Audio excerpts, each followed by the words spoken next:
and welcome to Conspiracy Boulder. You're not a boulder, you're a rock!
No school in France or Holland, Belgium or Italy, Germany or Burma, China or the Philippines, and no food or water or medicine or clothing, no place to get warm and no place to sleep.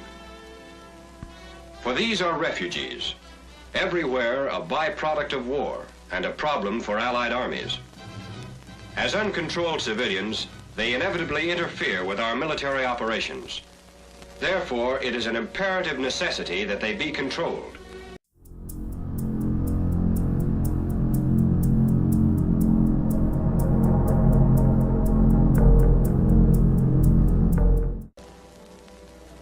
As unidentified individuals, some of these refugees may be criminals, hostile sympathizers, or enemy agents.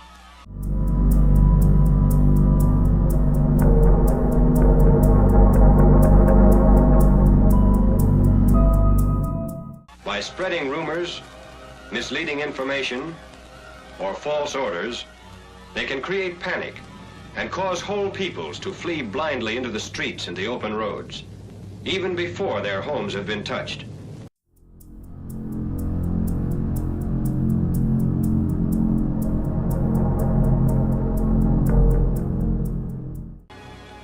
It's the same in every case, in every country. No matter where they're going or where they are, refugees are actually an uncontrolled crowd.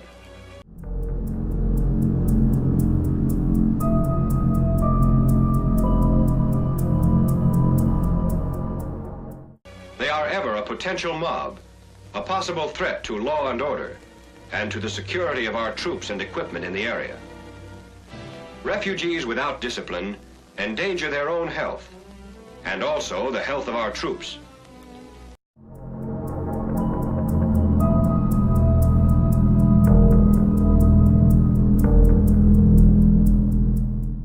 So for both military and humanitarian reasons, we must act quickly and decisively. The local commander, guided by the tactical situation, carries the plans into effect. Orders go down the line specifying exactly to what place the civilians will be evacuated and what arrangements have been made for receiving them. While extreme alertness is required in both cases, in conquered territories, the strictest vigilance and aloof discipline is absolutely essential.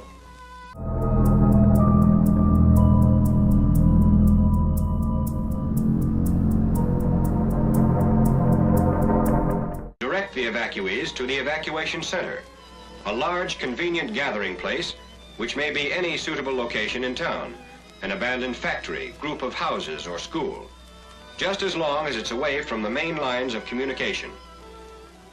Or the area selected may be outside the town limits. Wherever it is, the military police stay right with the evacuees throughout each move. They remain alert, even while life is being made more bearable for these evacuees.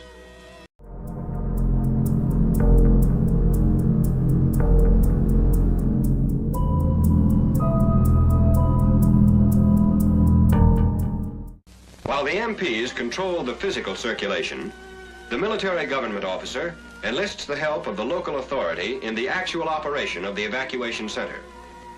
They contribute advice on the number of people to be evacuated, they help make records on each evacuee, and they interpret orders when any difficulty exists between the civilian population and military authorities. As soon as the evacuees have been organized to some degree, they are called in to complete their identification papers. Registration and identification of each person to be evacuated is vitally necessary for the successful control of circulation.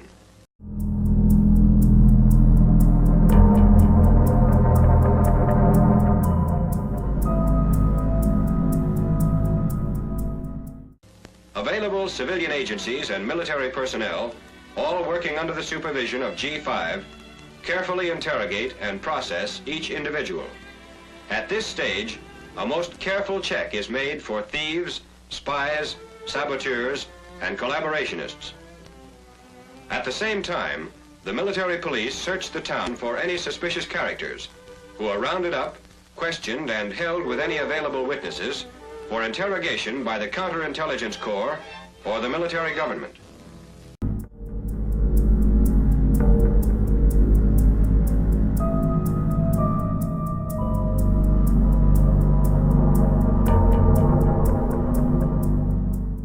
As there are usually a great many collaborationists to be dealt with, a large building may be set aside for their detention.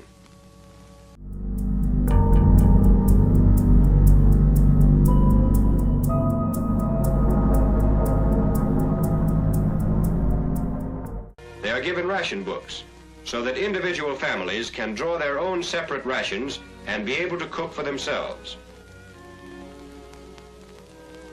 But ultimately, they must become self-sufficient and earn their keep in order not to burden the inhabitants of their foster town.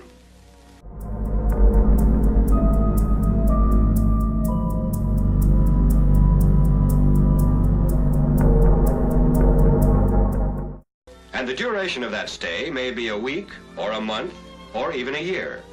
But as soon as it's possible for them to return to their homes, their repatriation will take place. This movement, too, will be thoroughly supervised.